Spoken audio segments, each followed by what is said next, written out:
اب اپنے آپ کو خود ہی چیک کر لیجئے، خود ٹیسٹ کر لیجئے کہ جب آپ کسی کو کچھ دے رہے ہوتے ہیں تو دل میں کیا ہوتا ہے، ہاتھ میں نہیں، دل میں کیا ہوتا ہے، یہ جاننا بے حد ضروری ہے.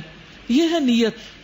جب زکوٰۃ دے رہے ہوتے ہیں تو دل میں کیا ہوتا ہے کہ میں جو لینے والا ہے اس کی نظر میں اچھا بن جاؤں، یا آئندہ سے یہ میرے کام اچھی طرح کرے. مثلاً آپ اپنے سرونٹ کو دیکھتے ہیں بڑا غریب ہے، اس کو زکوٰۃ دے دیتا ہوں، تو آپ اس کو زکوٰۃ دے رہے ہیں لیکن اس کے بدلے میں کیا چاہ رہے ہیں؟ اس کی اوبیڈینس، اس کا آپ کا احسان مند ہونا، آپ کا شکر گزار ہونا. تو کہیں پر بھی آپ زکوٰۃ دیتے ہیں یا صدقہ دیتے ہیں، اگر آپ کے دل میں کسی بھی طرح کا کوئی ایسا جذبہ موجود ہے تو وہ عمل قبول ہی نہیں، وہ رد ہے. جیسے یہ حدیث میں ہے نا، وَمَن تَصَدَّقَ يُرَائِي فَقَدْ أَشْرَكَ، مردود، عمل ہی مردود، وہ ریجیکٹ کر دیا جائے گا. جس کے لیے دے رہے ہو، جس مقصد کے لیے، وہ مقصد تمہارا پورا ہو جائے گا، اس بات ختم. اب اس میں آپ مجھے بتائیے کہ جب کوئی شخص زکوٰۃ دیتا ہے یا صدقہ دیتا ہے تو عام طور پر کیا کیا چیزیں ذہن میں ہوتی ہیں کہ دے کر کس قسم کا فائدہ اٹھایا جائے. یعنی زکوٰۃ کا مال دے کر یا صدقات کا مال دے کر آپ کے اندر کوئی ایکسپیکٹیشن نہیں ہونی چاہیے ان ریٹرن، کسی قسم کا کوئی بدلہ یا شکریہ، کچھ بھی نہیں. یہ تو فرض ہے، یہ تو آپ کے پاس اس کا حصہ ہے، یہ اصل میں تھا اس کا، اللہ نے آپ کو دے دیا کہ تمہارے ذریعے اس تک پہنچے. یہ تو میرا ہی نہیں. تو زکوٰۃ کے مال کو کیسے دیکھیں گے کہ یہ میرا نہیں، یہ اس کا تھا، یہ میرے پاس آ گیا تھا، اللہ نے مجھے دے دیا تھا، مجھے اس کو دینا ہے، بس یہ تو اس کی چیز اس تک پہنچانی ہے. مجھے ان ریٹرن کسی قسم کا کچھ بھی فائدہ نہیں اٹھانا. یہ ہے اخلاص نیت، تب اس کا اجر ملے گا. اگر آپ کہیں میں نے فلاں جگہ زکوٰۃ دی، فلاں انسان کو دی، فلاں ادارے کو دی، اور انہوں نے تو مجھے پوچھا ہی نہیں، اور انہوں نے مجھے شادی پہ نہیں بلایا، اور انہوں نے مجھے فلاں پارٹی میں نہیں بلایا، اور فلاں مجھے بھول گیا، تو آئندہ میں یہاں زکوٰۃ نہیں دوں گی کیونکہ یہ لوگ میری قدر نہیں کر رہے. تو کیا یہ نیت درست ہوگی زکوٰۃ دینے کی؟ نہیں. لیکن ہم انسان ہیں اور ایسی ویکنیسز ہمارے اندر ہیں، اور زکوٰۃ تو پاک کرنے والی چیز ہے. زکوٰۃ کے ذریعے ہی تو ہمارے اندر کی ان آلائشوں کی صفائی ہوتی ہے کہ جب انسان اتنا اپنے آپ کو ڈس ایسوسیٹ کر دے، یہ ہے ہی نہیں میرا، اللہ کا مال اللہ نے دیا اللہ کے بندوں کے لیے، اور میری سعادت کہ مجھ سے دلوایا، میری خوش قسمتی کہ مجھے اس قابل بنایا کہ میں دوں، اور میں اس سے کیا ایکسپیکٹیشن رکھتی ہوں اللہ تعالیٰ سے کہ وہ اس کو قبول کر لے. آتا جاتا ہے نا، بس روک لیں اور اپنی پٹائی شروع کر دیں. اکیلے لے جائیں اپنے آپ کو کہیں اور لگائیں چند ایک دفعہ اپنے آپ کو. بلیو می، اتنا فائدہ مند ہوگا نا.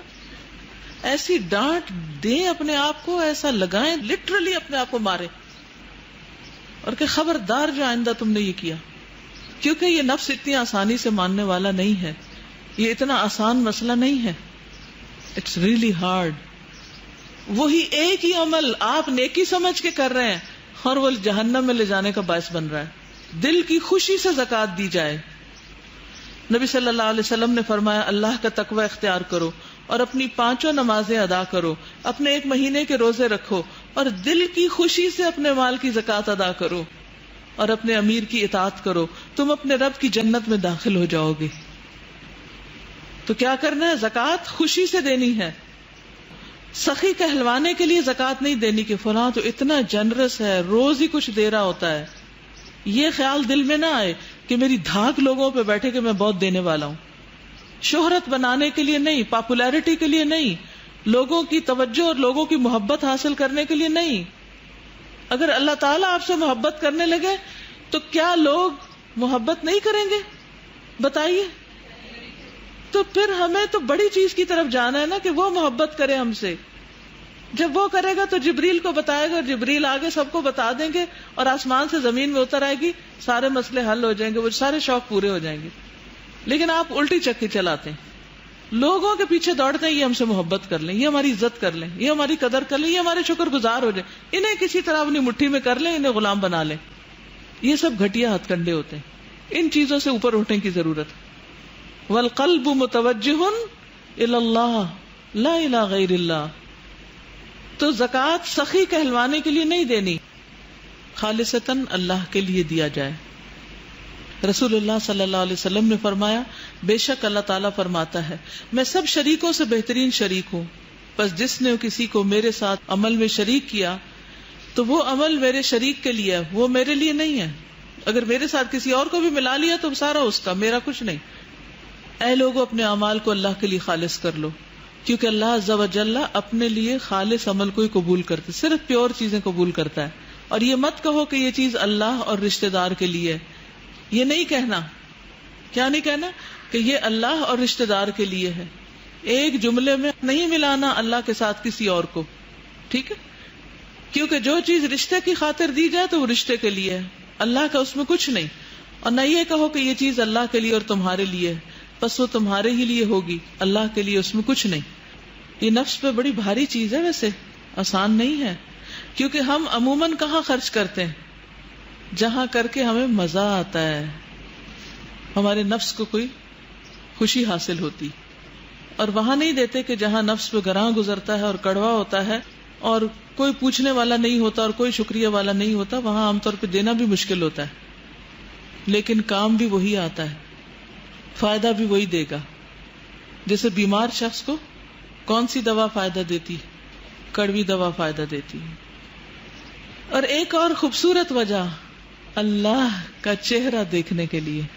قرآن مجید میں اللہ تعالیٰ فرماتے ہیں وَمَا آتَيْتُم مِّن زَكَاةٍ تُرِيدُونَ وَجْهَ اللَّهِ فَأُولَٰئِكَ هُمُ الْمُضْعِفُونَ، اور جو کچھ تم زکوٰۃ سے دیتے ہو اللہ کے چہرے کا ارادہ کرتے ہوئے تو وہی لوگ کئی گنا بڑھانے والے ہیں، ملٹیپل ریوارڈ ان کو ملیں گے۔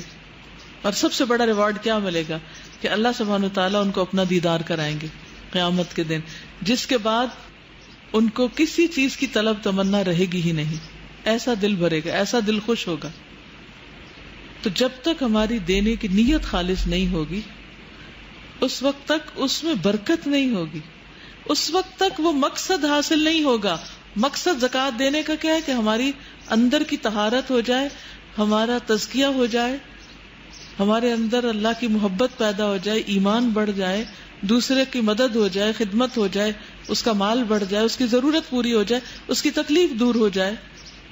دنیا میں جس انسان سے آپ کو محبت ہوتی ہے، اگر آپ اس کو کوئی چھوٹی سی چیز بھی دیں تو اس کے بعد آپ کا دے کر بھی تسلی نہیں ہوتی، کیا ہم و غم ہوتا ہے، پتہ نہیں اس کو پسند آیا کہ نہیں آیا۔ دینے سے زیادہ اس بات کی فکر ہوتی ہے کہ دوسرے کو پسند آ جائے۔ تو اللہ سبحانہ و تعالیٰ کے نام پر بھی جو کچھ دیں، اس بات کی فکر کریں کہ اللہ تعالیٰ کو پسند آ جائے، پھر ریاکاری نہ ہو، دکھاوا نہ ہو۔ حدیث میں آتا ہے من سمع سمع اللہ بہ ومن یرائی یرائی اللہ بہ، جو شہرت کا طالب ہوگا اللہ اس کی بدنیتی قیامت کے دن سب کو دکھا دے گا، اور جو لوگوں کو دکھانے کے لیے نیک کام کرے گا اللہ بھی قیامت کے دن ان سب لوگوں کو دکھا دے گا کہ یہ دکھاوے کا کام کرتا تھا۔ کس قدر شرمندگی کی بات ہوگی کہ قیامت کے دن ساری مخلوق کے سامنے یہ اعلان ہو، دیکھو دیکھو اس بندے کو، یہ دکھاوے کے لیے نیکی کرتا تھا، دکھانے کا بڑا شوق تھا اس کو۔ تو کیا باقی رہے گا؟ اور ایسے لوگوں کو کیا کہا جائے گا؟ جب قیامت کے دن اللہ تعالیٰ لوگوں کو ان کے اعمال کا بدلہ دیں گے تو اللہ تعالیٰ ریاکاروں سے فرمائیں گے کہ ان ہستیوں کی طرف چلے جاؤ جن کے سامنے دنیا میں ریاکاری کرتے تھے، اور دیکھو تم ان کے پاس کیا بدلہ پاتے ہو۔ یہ سلسلہ صحیحہ کی حدیث ہے۔ اور اس سلسلے میں آخری بات کہ دے کے احسان نہ جتایا جائے۔ لا تبطلوا صدقاتکم بالمن والاذی، اے لوگو جو ایمان لائے ہو اپنے صدقے احسان رکھنے اور تکلیف پہنچانے سے برباد مت کرو، اس شخص کی طرح جو اپنا مال لوگوں کو دکھانے کے لیے خرچ کرتا اور اللہ اور یوم آخرت پر ایمان نہیں رکھتا۔ اس کی مثال ایک چٹان کی طرح ہے جس پہ تھوڑی سی مٹی ہو، پھر زوردار بارش ہو تو ساری مٹی بہہ جائے اور چٹان ویسی کی ویسی رہ جائے، اور اس میں سے کسی چیز پر بھی دسترس نہ پائیں جو انہوں نے کمایا، اور اللہ کافر لوگوں کو ہدایت نہیں دیتا۔ اچھا، اس کا فائدہ کیا ہوگا جب آپ اچھی نیت سے خرچ کریں گے؟ کیا ملے گا آپ کو؟ ایمان کی حلاوت، سویٹنس آف ایمان۔ اصل میں نیت پر کافی سٹریس اس لیے کر رہی ہوں کہ اگر یہ ٹھیک نہ ہوئی تو چاہے آپ کو زکوٰۃ کے سارے احکام مسائل فر رٹے ہوئے ہوں، صحیح کیلکولیشن کرتے ہوں، پوری دیتے ہوں، بلکہ اس سے بھی زیادہ دیتے ہوں، تو بھی اس کا کوئی فائدہ نہیں، جب تک کہ کیا نہیں، نیت درست نہیں.